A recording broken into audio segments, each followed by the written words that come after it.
Good morning students. Chapter 8.1 complete हो गया था 11th बिजनेस स्टडी में, that is small business. Chapter 8.2 हम कर रहे थे क्लास में। लास्ट कंसेप्ट रह गया था लाइक पेटेंट, कॉपीराइट, ट्रेडमार्क। सो एक बार साथ साथ इसकी रिवीजन स्टार्ट कर देते हैं। Entrepreneurship development. एंटरप्रेन्योरशिप डेवलपमेंट क्या होता है? ये वो कंसेप्ट है जिसमें एक पर्सन, जैसे हमने एग्जांपल दिया था, एक पर्सन है, उसके पास कैपिटल है मान लो 5 लाख रुपीज़ की। उसके पास कैपिटल है 5 लाख रुपीज़ की। क्लियर? तो उसको अब एक बिज़नेस सेटअप करना है, तो वो एक अदर पर्सन के पास जाता है कि यस आप बताओ कि 5 लाख की कैपिटल से मैं कैसे बिज़नेस को स्टार्ट करूँ। लाइक कैसे पैसा लगाना है, कहाँ पे लगाना है, वहाँ लगाएं जहाँ कस्टमर ज़्यादा आ सके, मशीनरी कैसे ले, means all the process of regarding the establishment of business. ये सब एक्टिविटीज़ वो उस पर्सन के पास करता है। सो एंटरप्रेन्योर क्या होता है? एंटरप्रेन्योर इज़ द पर्सन जिसके माइंड में पहली बात तो आइडिया आएगा कि ऐसे ऐसे बिजनेस सेटअप करना है, फिर उस आइडिया से अपना बिजनेस को सेटअप कर देता है। वो होता है हमारा एंटरप्रेन्योरशिप डेवलपमेंट। क्लियर? सो एंटरप्रेन्योरशिप डेवलपमेंट मीन्स जब उसके माइंड में आइडिया आया कि बिजनेस सेटअप करना है एंड देन उसने बिजनेस फाइनली सेटअप कर दिया, ये होता है एंटरप्रेन्योरशिप डेवलपमेंट। एक कंसेप्ट जुड़ चुका है जो मैंने क्लास में बताया था कि companies act 2013, according to companies act 2013 के अंडर एक नया रूल आ चुका है कि जितना भी कंपनी का फर्स्ट ईयर का प्रॉफिट होगा, कंपनी का फर्स्ट ईयर का जो प्रॉफिट होगा, वो सारा प्रॉफिट किसके पास जाएगा? एंटरप्रेन्योर के पास। अभी तक ये रूल नहीं था लेकिन ये रूल आ चुका है। सो एंटरप्रेन्योरशिप एक सिस्टमेटिक एक्टिविटी है, सारे काम प्रॉपर तरीके से करती है, लाफुल एंड पर्पसफुल, प्रॉपर तरीके से रूल्स एंड रेगुलेशन इसमें बाउंड अप होते हैं। इनोवेशन, नए नए तरीके फाइंड आउट किए जाते हैं कि कैसे हमने बिजनेस को सेटअप करना है। ऑर्गेनाइजेशन ऑफ प्रोडक्शन, की प्रोडक्शन हमने प्रॉपर कैसे करना है। रिस्क टेकिंग, क्योंकि एंटरप्रेन्योरशिप अगर उसको लॉस होता है, फर्स्ट लॉस, तो लॉस कौन बियर करेगा? एंटरप्रेन्योरशिप। तो यहाँ पर रिस्क टेकिंग कैपेसिटी होनी चाहिए।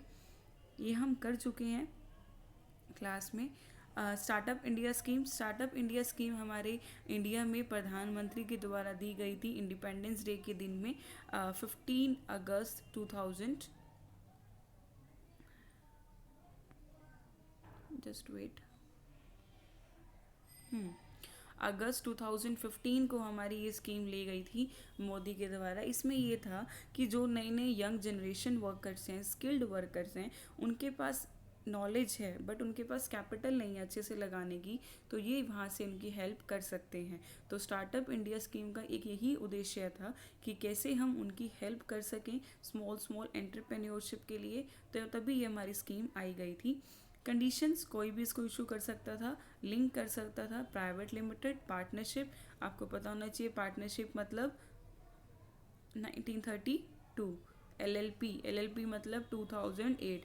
ये कोई भी जो बिजनेस है जो हमारा लार्ज 7 ईयर्स तक अच्छे से प्रॉफिट कमा रहा हो, या जिसकी एवरेज जो टर्नओवर है, मीन्स जो सेल है, सेल हमारी 25 करोड़ से ज़्यादा नहीं होनी चाहिए। सो ये हमारी कंडीशंस हैं जिसमें स्टार्टअप इंडिया कंपनी में लिंक कर सकते हैं। फीचर्स क्या हैं? डेवलपमेंट अच्छे से होगी, लिमिटेड एरिया में लिंक्ड होता है, ये सब इसका प्रोसेस।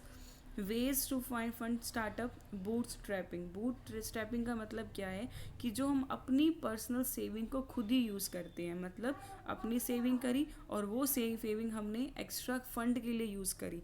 कोई भी मॉडिफिकेशन करना है, एक्सपेंशन करना है बिजनेस को, तुम अपनी फंड का यूज़ करके उसको आगे यूज़ कर सकते हैं। वो कौन सा कंसेप्ट होता है? Boot strapping. Next is the crowd funding. Crowd funding means भीड़, जब हम इंटरनेट की हेल्प से करें, इंटरनेट पे हमें फाइनेंशियल अवेलेबल मिल सकता है, तो वहाँ से हम सिक्योरिटीज़ को इंक्रीज करके बिजनेस सेटअप करेंगे, वो होता है क्राउड फंडिंग।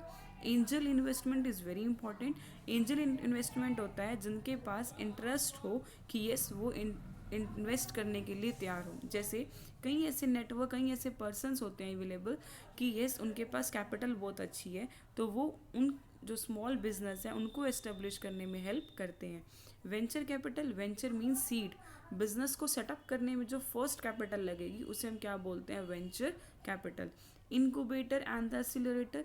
इनक्यूबेटर होता है जो आप फाइनेंशियल रिस्क को कम करने के लिए पैसा लगा रहे हो, और एक्सीलरेटर होता है जो अब उसने फाइनल डेवलप कर दिया है। ठीक है। डेवलप करने के लिए पैसा लगा दिया, दैट इज़ अ इनक्यूबेटर, और फाइनल लगाएंगे वो accelerator. Winning contest like as the lottery system. NBFC जो हमारे IDFC, HDFC, ये सब बैंक होते हैं जो हमारे नॉन बैंकिंग फाइनेंशियल इंस्टीट्यूशन होते हैं। गवर्नमेंट ऑफर करती है 10,000 करोड़, ये वहाँ पे होता है क्विक मनी। अब टॉपिक आता है intellectual property right. Intellectual property right मतलब क्या होता है? वो राइट जब हम कोई भी प्रोडक्ट बनाते हैं, कुछ भी हमने बुक का स्पेशल किया, बुक के लिए होता है स्पेशल, कोई भी हमने आर्टिकल लिया, बुक लिया, कुछ भी क्रिएट किया, तो उसके लिए हम अपना राइट ले लेते हैं ताकि वो हमारे राइट का गलत यूज़ ना कर सके।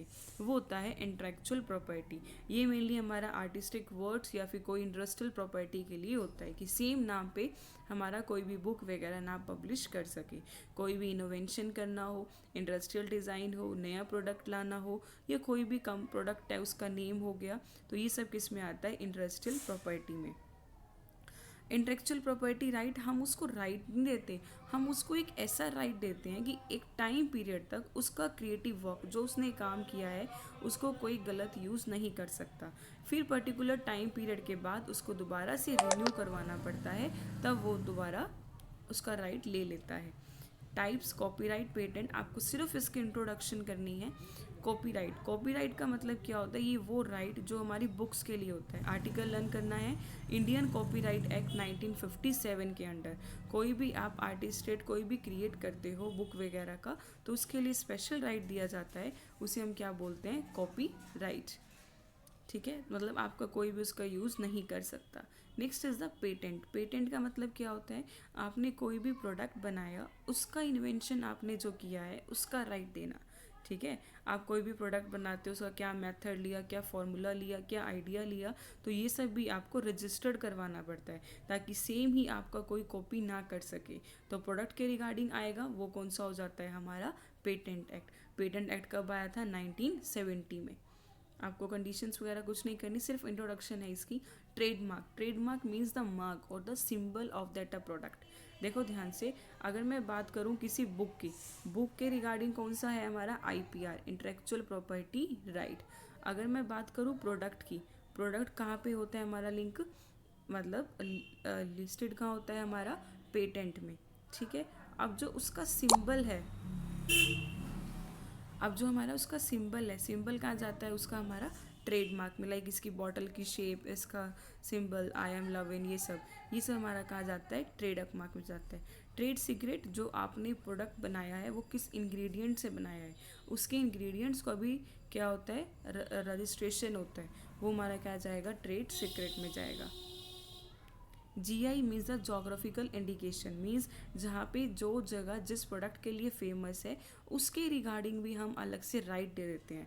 लाइक टी के लिए फेमस कौन सी है? दार्जिलिंग। चप्पल्स के लिए, सिल्क के लिए, ये सब, तो यहाँ पे इनका राइट है कि ये इस जगह पे और कोई प्रोडक्शन हमारा नहीं हो सकता। क्लियर? सो आपका 8.2 कंप्लीट हो चुका है। कल आएगी केस स्टडी 8.1 एंड 8.2 अच्छे से रिवाइज करो, तभी केस स्टडी समझ आएंगी। Thank you.